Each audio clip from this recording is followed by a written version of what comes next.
What he told everybody was Cat Williams, and don't nobody know who he is. I'm on the radio. I'm with Steven Said. Everybody know me. That's what he told everybody that would listen to on the set. That's the truth of the matter. He was so egregious, not now, then. He was so egregious that, and Hollywood has never heard this in 100 years. He was so egregious, I put in my contract that I won't work with Ricky Smiley again unless he's in a dress. Now, what was Ricky Smiley's next movie? Was it First Sunday? Did he wear a dress in it? You bet he did. It's in my contract. Why would you put that in your contract, Cat? That's where he's a believable actor. Him and Tyler Perry can't play a man to save their life. They play good women, and I believe that the best actor should be in the best role. So that's why, because when we released that clip and he said that, you responded because he said he was supposed to play Money Mike and you were supposed to play Santa Claus. An outright lie. So that he knows is a lie. So why would he say it? Because he's a liar. Nobody knows why liars lie. And that's why I had to come on the program. Cedric did the same thing. Cedric told you when you asked him, did you steal Cat Williams' joke? Yeah. He said, it don't line up. How it don't line up? Okay, where do I start? You know, for the most part, that had to be one of the best interviews of all time. And if you guys didn't watch the video, or you guys didn't get a chance to watch the full video, I put the entire link in the description if y'all want to watch it on your own time. But that first clip that I showed y'all, that was my favorite part of the video. I was dying when I heard about that. And the reason why I was dying about it, because I believe that story that Cat told about him making Ricky Smiley wear the dress in his contract, I think it's really true. But here's the thing. My first thought about it was, there are certain people that you don't test. You don't try them whatsoever, especially if they have FU money. And basically FU money is when you have a lot of money in your bank account to a point where you don't care if you get criticized or not. And that's definitely Cat Williams. Cat Williams has been saying what he wants to say for years. He's always been like that. He's never been the type of person to ever be afraid of getting criticized based off what he says publicly. He's always been that way. So anytime when you're dealing with a person like that, you should do everything you can not to test them unless you're ready for war. So that was the first thing. You don't test people who have FU money. And there are a few people who are like that. Cat Williams is like that. Boosie is like that. Nicki Minaj is like that. 50 is definitely like that. There's some others out there. Eminem, for example, you could throw him in there too. There are just certain people in the entertainment business that you don't test whatsoever because they will do everything they can to crush you. You don't, unless you're ready for war, I advise you not to go after those people that I just named.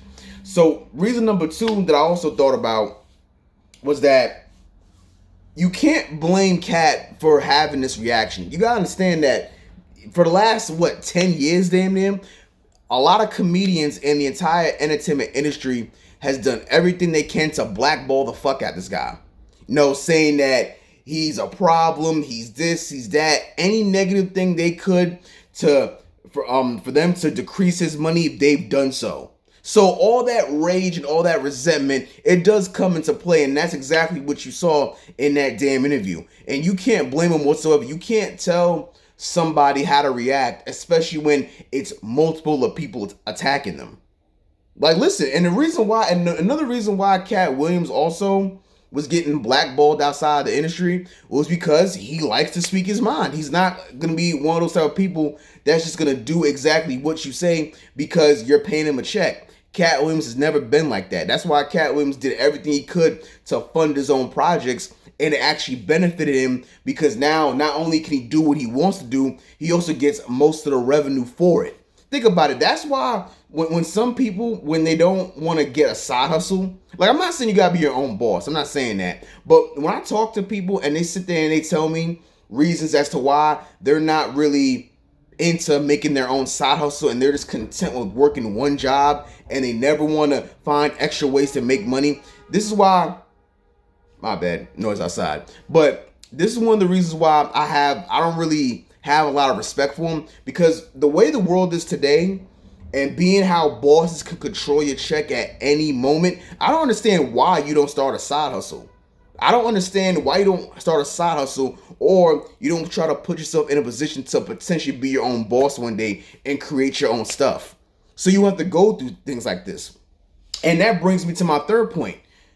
Ricky Smiley and Kevin Hart, they didn't deny anything that Cat Williams said. See, they came at him and they tried to diss, Cat Williams or something. I expected that. But when I was observing their reactions and their responses, my main thing was, are you going to deny the fact that you guys decided to wear dresses just so y'all could stay in the limelight of Hollywood? I was really waiting for them to deny that, but they didn't do it. Kevin Hart didn't do it, and Ricky Smiley didn't do it. And the fact that Cat Williams decided to they had to wear Ricky Smiley. He told the producers that Ricky Smiley had to wear a dress in the contract is hilarious. Ain't no fucking way I'm wearing a dress. Ain't no way. Fire me off the script, write me out the show, kill me off. I am not wearing a dress, because that image of me wearing a dress is going to stay there forever. Forever. There's no way I'm wearing a dress and I'm going to be... Now, I understand people might say, hey, money, maybe the money was right. Man, damn that. Certain things is not about money. There's no way a grown man should be wearing a dress on TV. That's just my opinion. I'm not doing it. So the fact that Ricky Smiley didn't deny that shows that Cat was telling the truth about that. And also Kevin, because, I don't know if you guys remember, this is a while back, but Kevin was doing a show and he had a scene with Shaq where he was getting arrested and Shaq was dry humping him on the car. Yeah, true story. Shaq was dry humping Kevin on the car during the scene. And Kev had no problem with it. No problem getting dry humped by a grown-ass man. So the stuff that Cat talks about how certain celebrities, they will do anything they can for fame and how they will sell their soul and maybe sell their ass to get it, it is very, very believable. You wouldn't believe, look what's going on with Diddy right now. You mean to sit here and tell me that Diddy has... he's been so innocent at these parties. Yo, man, that dude is loose with it. Diddy's loose with it. A lot of these Hollywood parties that a lot of these celebrities that they get invited to, there's some nasty shit going on. And people are willing to sell their soul for that bag. All day, every day. Man, that's why a lot of times when it comes to music and when it comes to entertainment, acting, whatever the case may be, content creation, it's not really about who's the most talented. It's about who's the most popular. That's why a lot of these celebrities will sell their soul in Hollywood or do whatever they can to get put on, because they're trying to become the most popular, but they're not working towards being the most talented. And that's Cat's point. A lot of these comedians are not as talented as you think they are. That's just what he's saying, because he thinks that in his mind, if you're really good at what you do, you don't have to sell your soul. And I ain't gonna lie, the fact that you would agree to wear a dress just so you could stay mainstream or be a mainstream comedian, it does say something. Not saying that none of your shows, your movies are ever good, but it does show a little bit of you being desperate or you not showing the ability that you can stand on your own and make your own shit. That's basically what Cat was saying. So the main thing is, Ricky and Kevin didn't deny what he was saying, and I was kind of surprised by that. Oh, number 4. Yo, you can't trust nobody. No one in the industry is your friends. Now, I know for some people who are new to TV or they're new to the entertainment business or they're just pure fans, they might not see it this way. But guys, Kevin Hart and Cat Williams, they've been going at each other for years. There is no friends in this business. There's no friends in the entertainment business. There's no friends in the music game. It's cutthroat as hell. I think in the interview, Cat also had mentioned that some of his comedians, I think Cedric the Entertainer, I think it was, how, he was stealing some of his jokes on stand-up. Yeah, that happens all the time. You gotta understand that when you're in comedy and you have to make your own jokes, that is very, very difficult. See, with me, on this platform right now, and anyone who knows me personally, I'm naturally funny. I'm naturally funny, and that's who I am. But I'm not stand-up comedian funny. Stand-up comedians, it's grimy as fuck in that business. It takes a lot of work to be a stand-up comedian. You have to write your own jokes and rehearse them 24/7 before you even get good at it. And even when you actually get someone good at it, you could still get booed off the stage.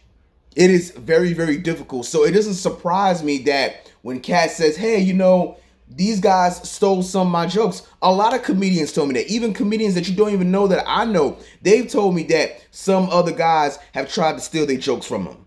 So it is very believable. The entertainment business is so grimy. You wouldn't, guys, I worked in production, it's been over 2 years now since I've been working in production. And I've seen a lot of shit in 2 years. So imagine a guy like Cat Williams who's been in the game for damn near 2 decades, or anyone else would experience. The entertainment business, you have no friends. It's a straight up war every single day when you're on these sets, in these business meetings, whatever. There is no friends. It's a fierce competition to see who's the best. And there pretty much are no rules for the most part. And point number 5, this is my last point, the Shannon Sharpe criticism. And listen, let's just be honest. Most people are just jealous of the fact that Shannon Sharpe had a big time interview with Cat Williams and he was able to get him on the show. I think I looked at it yesterday, I believe. I think it had 10 million views, 10 or 11 million views. And the thing is, you know, that interview was so crazy is because that interview dropped last week and we're still talking about it. The whole internet is talking about the interview and it dropped last week. That has to be one of the most legendary interviews ever. That will be a classic for years to come. It made so much content for everybody. And people are jealous of it. So people saying or telling Shannon, oh, well, you shouldn't have asked him this question, or maybe you should have asked him this question, or how come you let him do this and do that? They're just mad because it blew up his channel. Like Shannon Sharpe said it himself. When he dropped that interview, he got 500,000 extra subscribers just because of that interview alone. So it's really just jealousy. I think a lot of times people are mad at the fact that now with YouTube and streaming and those other platforms, people can make their own content and say what they want to say without really being canceled for it. Or at least you have more leeway to do what you want to do. And Shannon's doing that. Shannon has a great podcast. I think it's Club Shay Shay, and him and Ocho are on there every single week doing big numbers. So, how I see it, man, it's just jealousy. Everyone's sitting there saying, oh, Shannon should have did this and he should have did that, or how could he do this? Man, so what? If they could have Cat Williams on their show, they would do it too. Make better content. Get better guests on your show. Be more charismatic. I don't know. But a lot of people need to remove that jealousy and envy out of their heart. Remove it out of your heart. It's not going to do anything for you. If you had a high profile celebrity like Cat Williams available to go on your show, you would do the same thing. That's the thing. And the thing is, what's crazy about it, Shannon Sharpe, he has shown that's why Fox Sports, they should have never let him go. The thing is, actually, you know what? He probably wanted to leave anyway because he couldn't stand working with Skip. Skip, I just can't stand Skip. And the reason why I can't stand Skip is because he's very biased with his opinions. And basically, Shannon was carrying the show. Anyone who watches sports knows that the only reason why you watch Undisputed was because of Shannon Sharpe. You wasn't there to watch Skip. Skip is dry as fuck. Skip started his own podcast on YouTube, and it don't do numbers. It don't do numbers, man, because no one likes to watch Skip talk. That's why Fox Sports and any other network shouldn't have never let Shannon Sharpe go. But nonetheless, it worked out for him because he became his own boss. I'm out.